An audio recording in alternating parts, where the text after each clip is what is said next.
کتب خانے میں میں آپ کا خیر مقدم کرتا ہوں۔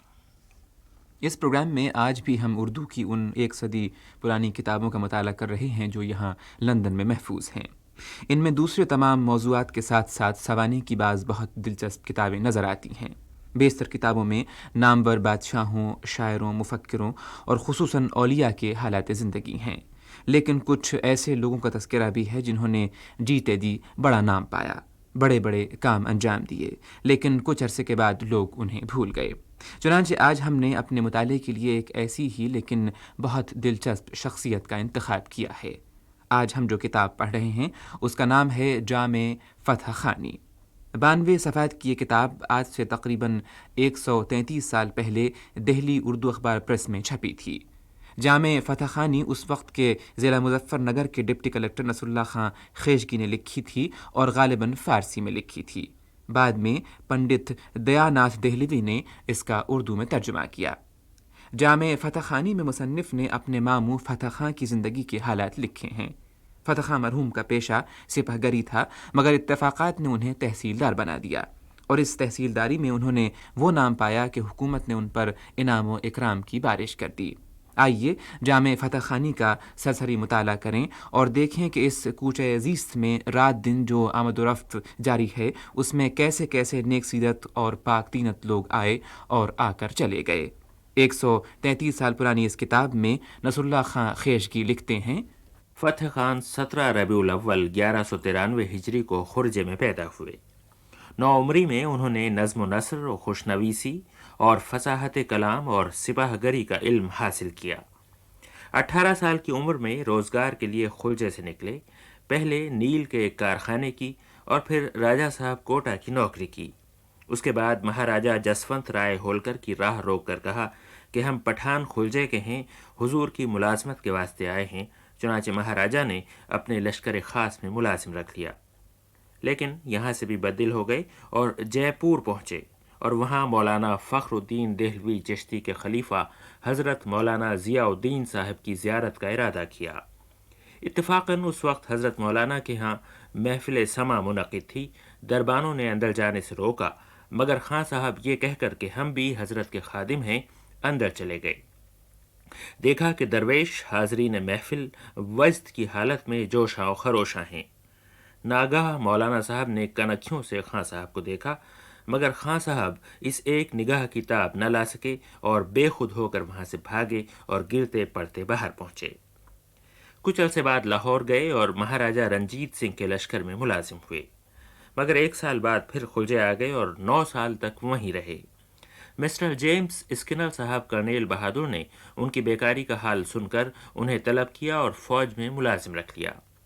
اتفاقاً انہی دنوں گورکھپور کے کلکٹر نے کرنیل صاحب سے 1 جمعدار اور 15 سوار طلب فرمائے تاکہ گورکھپور کے انتظام کو بہتر بنائیں۔ خان صاحب نے سنا تو فوراً جانے پر آمادہ ہو گئے اور کرنیل صاحب نے انہیں جمعداری کا عہدہ دے کر رخصت کیا۔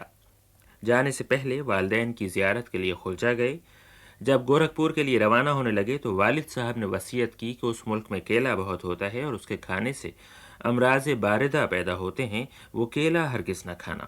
چنانچہ خان صاحب جب تک وہاں رہے کیلا زبان پر بھی نہ رکھا۔ الغرض گرانٹ صاحب بہادر کلکٹر گورکھپور کی خدمت میں حاضر ہوئے اور بڑی محنت، لیاقت اور دیانتداری سے کام انجام دینے لگے۔ ایک دن خان صاحب کلکٹر صاحب کے پاس جا رہے تھے۔ صاحب کلکٹر نے دوربین سے ملاحظہ کر کے بندوق ان کی طرف چلائی کہ ضرب بندوق سے خان صاحب کی شمشیر 2 ٹکڑے ہو گئی۔ خان صاحب کو بہت برا لگا۔ اس پر کلکٹر صاحب نے قہقہہ مار کر کہا کہ ہم نے تمہاری افغانی اور سپاہ گری کا امتحان کیا تھا، پھر ایک عمدہ اور قیمتی شمشیر اپنے سلاح خانے سے عطا فرمائی۔ نقل ہے کہ ایک روز خان صاحب کے کان میں درد ہوا۔ یہ خبر صاحب کلکٹر بہادر کو ملی تو وہ ملاقات کے لیے آئے اور کہا کہ اگر اپنے سیدھے ہاتھ کو ران کے نیچے سے نکال کر اور کان پکڑ کر 2-3 بار کودیں تو درد فوراً رفع ہو جائے گا۔ خان صاحب کو یہ بات ناگوار لگی اور کہا کہ آقا کو زیب نہیں دیتا کہ وہ اپنے ملازموں سے تمسخر کرے۔ صاحب نے فرمایا کہ اس کو ہرگز مذاق نہ سمجھو۔ خان صاحب کو کچھ یقین نہ ہوا، لیکن جب شدت درد زیادہ ہوئی تو خیال آیا کہ شاید حاکم نے ٹھیک ہی کہا ہو۔ چنانچہ تنہائی میں جا کر ویسا ہی کیا جیسا صاحب نے کہا تھا۔ فوراً درد کم ہونے لگا۔ معلوم ہوا کہ نہانے کے دوران کان میں پانی آ گیا تھا، وہ نکل گیا۔ بعد اس کے حضور میں آقا نامدار کے جا کر شکریہ ادا کیا۔ نقل ہے کہ جب فوج سرکار نیپالیوں سے لڑنے گئی تو فوج کو گورکھپور کے علاقے سے گزرنے کا اتفاق ہوا۔ حاکم وقت نے خان صاحب اور ان کے سواروں کو سڑک پر متعین کر دیا تاکہ کھیتوں کی حفاظت کریں اور فوج کی پائمالی سے زراعت تلف نہ ہو۔ اسی اثنا میں ایک صاحب کی سواری اس راہ سے گزری۔ خان صاحب سے 400 قدم فاصلے پر جا کر وہ واپس لوٹے اور آواز دی کہ تم کو کس حاکم نے اس جگہ کھڑے ہونے کا حکم دیا ہے اور یہاں متعین کرنے کی وجہ کیا ہے؟ انہوں نے صاحب کی سخت گفتگو سن کر اپنی شمشیر پر ہاتھ رکھا اور کہا کہ ہم کو صاحب کلکٹر بہادر نے کھیتوں کی حفاظت کے واسطے متعین فرمایا ہے۔ صاحب نے خان صاحب کا ہاتھ شمشیر پر دیکھ کر گھوڑا کھڑا کیا اور کہا کہ ہم کو سلام کس واسطے نہیں کیا؟ خان صاحب نے جواب دیا کہ ہم کو کلکٹر صاحب نے ادھر سے گزرنے والوں کے سلام کے واسطے متعین نہیں کیا ہے۔ صاحب نے یہ جواب سنتے ہی اپنی راہ لی۔ انہی دنوں سدھو جوبنا اور شاہجہاں پور کی تحصیلداری خالی ہوئی اور صاحب کلکٹر بہادر نے خان صاحب کو حکم دیا کہ وہ تحصیلداری سنبھالیں۔ خان صاحب نے لاکھ کہا کہ میں سپاہی ہوں، یہ کام مجھ سے نہ ہوگا۔ اس پر صاحب کلکٹر بہادر نے کہا کہ صرف 6 مہینے کے لیے یہ منصب سنبھال لو، آئندہ دیکھا جائے گا۔ یہ 29 جون سن 1815 کی بات ہے۔ ناچار خان صاحب روانہ ہوئے اور تحصیلداری کا عہدہ سنبھال لیا۔ بس اس کے بعد سن 1846 تک زندہ رہے اور تحصیلدار رہے۔ خان صاحب کی خوبی یہ تھی کہ جس پرگنے یا تحصیل سے سرکاری محصول کی وصولی نہیں ہوتی تھی وہاں انہیں بھیج دیا جاتا تھا اور یہ سال بھر کے اندر اندر پائی پائی وصول کر کے خزانے میں داخل کرا دیتے تھے۔ پرگنہ دیوکام میں بھی واجبات بہت تھے، چنانچہ کلکٹر بہادر نے فتح خان کو دیوکام کا تحصیلدار مقرر کیا اور دیکھتے دیکھتے وصولی شروع ہو گئی۔ خان صاحب جہاں گئے وہاں فوراً ہی ظلم اور زیادتی کا خاتمہ کرایا۔ منادی کرا دی کہ تمام مظلوم بے گھٹ کے ان کے پاس چلے آئیں۔ اس سے پہلے عامل کچھ نذرانہ لیتے تھے، اس کی ممانعت ہو گئی۔ رعایا راضی اور خوشنود ہوئی۔ غربا کے مقدمات مراد کو پہنچنے لگے۔ اعلیٰ سے ادنا تک ہر ایک کی دل جوئی فرماتے تھے۔